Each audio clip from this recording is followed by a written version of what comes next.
Design Thinking, uma abordagem poderosa para resolver problemas, incentivar a inovação e ainda melhorar a experiência do usuário, do seu cliente. Meu nome é Samara Paiva, sócia fundadora da Alavanque Consultoria e por aqui muito conteúdo sobre gestão, inovação e empreendedorismo. Bem, você já deve ter ouvido falar um pouco, se você trabalha na área de gestão ou então trabalha em equipes de inovação, você já deve ter ouvido um pouco sobre o Design Thinking. Mas o que é essa metodologia? O Design Thinking é uma abordagem que é utilizada para que a gente consiga incentivar cada vez mais a inovação, a geração de ideias entre equipes interdisciplinares e conseguir realmente resolver de uma forma eficiente problemas e soluções que talvez a gente, no dia a dia, a gente não consegue direcionar a tempo. Você que já atua na área de gestão, ou então você que tem o seu negócio, ou atua dentro de uma equipe de inovação, você já deve ter ouvido falar sobre esse termo, que é um termo realmente muito utilizado hoje para equipes interdisciplinares que são voltadas para projetos da área de inovação, de soluções para o cliente. O que essa metodologia utiliza? Ela utiliza realmente o cliente como centro desses problemas, né? Como a gente vai solucionar e gerar valor realmente dentro das dores que ele apresenta. Além de ter o usuário ou o cliente dentro do centro do problema, a gente traz as pessoas para que elas realmente debatam sobre esses problemas. Cada um vai ter uma abordagem, a gente fala que cada um tem uma vivência, cada um tem uma história, então o perfil criativo e a forma de criar e trazer soluções de cada um é muito diferente. A visão que cada um tem sobre aqueles problemas que forem apresentados. Então, quando a gente realmente consegue conectar, a gente consegue entender quais são as melhores ideias, qual que é a viabilidade e realmente chegar em ideias cada vez mais eficientes e que tragam maior resultado para a experiência final do usuário, seja um cliente interno, ou seja um cliente externo. Essa abordagem ela é dividida em 5 etapas: empatia, definição, ideação, prototipagem e teste. A primeira etapa é realmente a empatia. O que é essa empatia? A gente utiliza essa etapa para se colocar realmente no lugar daquele usuário, seja, como eu já falei com vocês, seja um usuário final, seja um cliente ou seja até mesmo um problema interno. Então, essa é uma metodologia que a gente pode utilizar em várias áreas. Então, o que é empatia? É realmente você se colocar naquele ambiente. Quais são as dores desse cliente? O que realmente incomoda?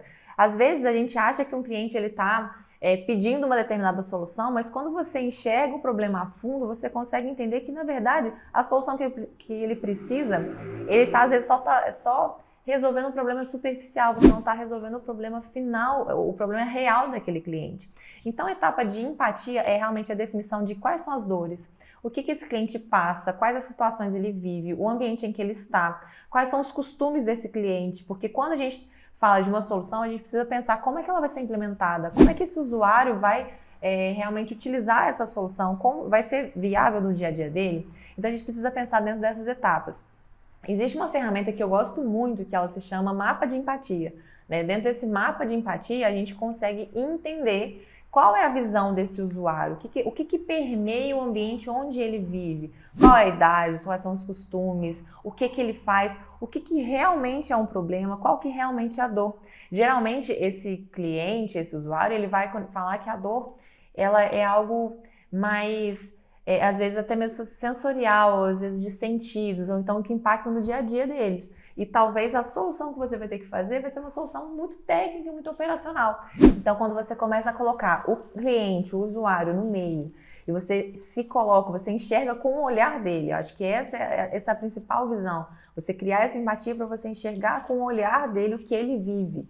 Numa situação dessa, tendo os problemas que ele tem, como ele reagiria. Porque tem hora que a gente tem mania de se colocar com o que a gente acha que é melhor pra gente. O que a gente acha que é melhor pra gente é muito diferente do que é realmente viável para aquela outra pessoa. Tem um caso que eu sempre falo isso, que antes, eu, por exemplo, sou uma pessoa que usa muito Excel, utilizo o Excel para tudo, para minha planilha, para tudo, não. E aí, teve uma época que eu fiz, às vezes, um material que era tudo em planilha. E aí eu comecei a perceber que por mais incrível que fosse a planilha e tudo, era uma turma de mentoria, tinha muitas pessoas que não tinham o mesmo costume, a mesma prática. Então, ou seja, era uma solução incrível, maravilhosa, mas na prática as pessoas prefeririam papel e a caneta, porque era costume da maioria daquele público que estava recebendo a solução. Então, a partir daí, eu fui idealizando com PDFs que você podia imprimir, eu fui ensinando como a pessoa poderia desenhar aquela solução no papel mesmo, porque é o que eles queriam. Então tem hora que você tem que adaptar as suas soluções do que você acha que é viável para você, do que realmente é a realidade da pessoa que está vivendo aquele problema ou aquela situação em que você está tentando solucionar. A segunda etapa é a etapa de definição. Dentro dessa etapa de definição, aí sim a gente começa a entender qual realmente é esse problema. O que é importante de verdade para esse cliente? Nessa etapa é importante que a gente tenha um tempo um pouco maior até para entender essa realidade. Talvez de sair desse ambiente onde a gente está, né, só de escritório, por exemplo, e talvez a gente ir um pouco mais a campo e ir para entender realmente aquela realidade, se aquele problema que a gente levantou no passo 1, realmente ele é um problema, ou se ele foi um problema que a gente inventou e na verdade o problema do usuário é outro. Então esse contato com o usuário, essa pesquisa, essa vivência, é importante que as pessoas que estejam no projeto tenham pequenas vivências também. Aí sim a solução que elas criarem realmente tenha sentido. A parte de definição é o momento em que a gente vai um pouco mais a fundo para ver se aquilo que a gente levantou que era uma dor realmente é uma dor. Isso realmente acontece? Isso realmente é um problema que a gente tem que solucionar ou não? Talvez isso não é um problema. Quantas vezes a gente tem mania de achar que isso é um problema porque na nossa visão é um problema? Na nossa visão isso seria péssimo, mas você tem uma outra realidade, talvez você não é o público específico daquela solução, e aí você tem uma outra vivência que, na verdade, aquele problema, na verdade, não existe para a pessoa que está vivendo. Então, ir a campo, ir em busca realmente de saber se esse problema acontece ou não. Já a parte de ideação é o momento em que a gente realmente, depois de ter validado, definido quais são os problemas a serem resolvidos, definido com uma base bem clara também desses usuários, dos clientes, a gente vai para a parte de ideação. A ideação é realmente fluxo de ideias. Aí a gente começa a realmente ter um movimento de ideias sem que elas tenham um julgamento também. Então a gente vai aceitar a ideia de tudo quanto é tipo, independente se ela parece a mais louca possível, se ela parece a mais sem contexto, se é a que não vai se adequar, se é a que é a mais difícil. A gente pode levantar desde as ideias mais simples às ideias mais difíceis de serem realizadas. Porque inicialmente a gente está começando a trabalhar com aquela equipe e como a gente tem pessoas que geralmente são interdisciplinares, de áreas diferentes, talvez uma pessoa que é do marketing, por exemplo, não vai citar uma ideia de TI porque ela vai falar, eu acho que não é viável, isso é muito difícil. E talvez o pessoal de TI vai falar assim, nossa, isso é super fácil de fazer, super possível. Então ali a gente começa a ter realmente bombardear realmente de ideias de todas as mais variadas possíveis. É interessante ter um ambiente, como eu estou falando, um ambiente mais interessante, que gere a criatividade, com cores, com papel. Se for o caso, às vezes plataformas online que vão mostrar visualmente, sabe? O visual ele é muito importante para a gente não perder o foco das ideias que a gente está gerando, ou para a gente aprimorar as ideias que foram geradas. Então, utilizar, às vezes, aplicativos que realmente tragam essa visualização de palavras, de ideias. Você pode movimentar, às vezes, post-its, ou então escrever dentro de um quadro, gerar uma experiência diferente para quem também está tendo as ideias. Porque isso também é gerar um ambiente favorável a novas ideias, a ideação realmente de uma solução. Então ali você vai listar tudo que surgir e sem realmente ter uma prévia, um pré-julgamento de todas as ideias possíveis. Depois de levantar todas essas ideias, as mais variadas, a gente vem para a prototipagem. O que será esse protótipo? Aí a gente começa a entender o que realmente faz sentido. Peraí, o que faz sentido? Vamos olhar para cada uma dessas ideias. Vamos passar por cada uma dessas ideias, equipe, fazer todo mundo pensar. Se for o caso, a gente pode fazer até uma matriz de viabilidade. Quer entender? Olha, esse projeto, por exemplo, é viável? Como que a gente começa e como a gente termina? Então, na parte de prototipagem, é o momento em que vocês vão precisar validar se realmente elas são viáveis. Como a gente vai fazer para executar? Se aquilo realmente não está muito fora da caixinha, muito fora da realidade que vocês querem e quais são as prioridades, né? Talvez vocês vão ter várias ideias e quais vão ser essas prioridades? Vocês podem selecionar 3, 4, 20% das ideias, né? Então vai depender um pouco do projeto. Se são projetos mais complexos, então talvez você vai ter um volume menor. Se são projetos mais simples, você pode até ter um volume maior, mas com uma matriz de viabilidade. De viabilidade, se aquele projeto realmente ele é executável, né? E até mesmo uma matriz de prioridade. Será que realmente essa solução é uma prioridade? Quais são as prioridades dessas dores, né? A gente levantou várias dores, mas quais são as que mais impactam, as que realmente mais doem, né? Então, é entrar um pouquinho ali, tentar ter uma prioridade e conectar com as soluções que foram geradas. Olha, dentro das dores principais, as soluções principais são essas, e dentro das soluções principais, quais as que são viáveis? E dentro das que são viáveis, quais também são as prioridades? Então, no momento de prototipagem, a gente realmente começa a pensar na prática como isso vai acontecer. E a gente parte para a fase de teste, né? O que é importante do Design Thinking é muito isso.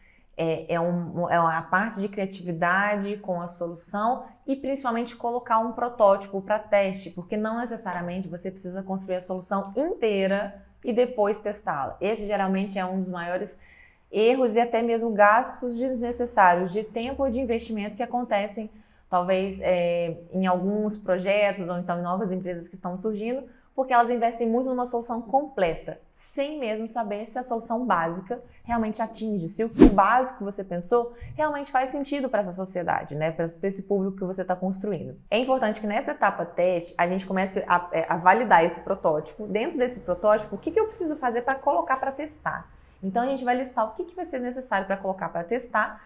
E é o que a gente trabalha com o MVP, que é o mínimo produto viável. O que é o mínimo produto viável dessa prototipagem?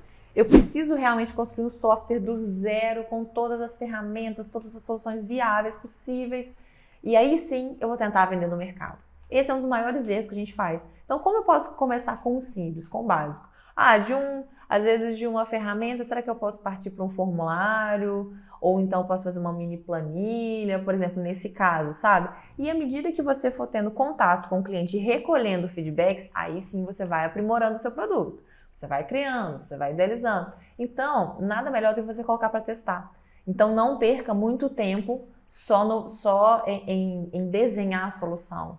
Perca tempo realmente testando. Coloca para testar, você vai ter um feedback, você muda o feedback, você vai ter outro feedback, e aí sim o projeto realmente vai começar a acontecer. Bem, aí você deve estar se perguntando, mas eu só vou utilizar o Design Thinking para criar um novo produto? Não, você pode utilizar para criar novas soluções, para melhorar a experiência do usuário, como ações de marketing, como você vai atingir esse público. Então, realmente um método que você vai começar a utilizar para testar e ter resultados mais rápidos sobre aquela ação. O resultado foi positivo, então ok, vamos prosseguir, vamos melhorar. O resultado não foi tão bom quanto a gente esperava, então quais as necessidades que a gente precisa melhorar. Então, o importante é a gente começar a estimular essa cultura de criação, de teste e de agilidade, porque cada vez mais tudo hoje em dia muda muito rápido, está tudo muito volátil. Então, as empresas, o mercado, quanto mais a gente conseguir se adaptar, criar pessoas que estão focadas na pessoa, né, na pessoa cliente, para realmente solucionar aquele problema de verdade.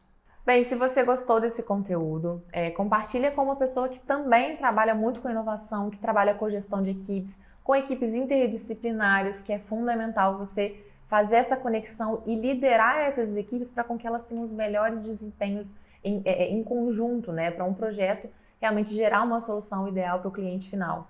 Então, assim, aqui dentro da Alavanque nós temos vários projetos onde a gente estimula também essa integração entre as equipes, a gente gerencia muitos projetos e treina equipes, capacita equipes para o gerenciamento desses projetos e projetos de inovação, projetos de criatividade, para com que esse negócio tenha o melhor resultado possível.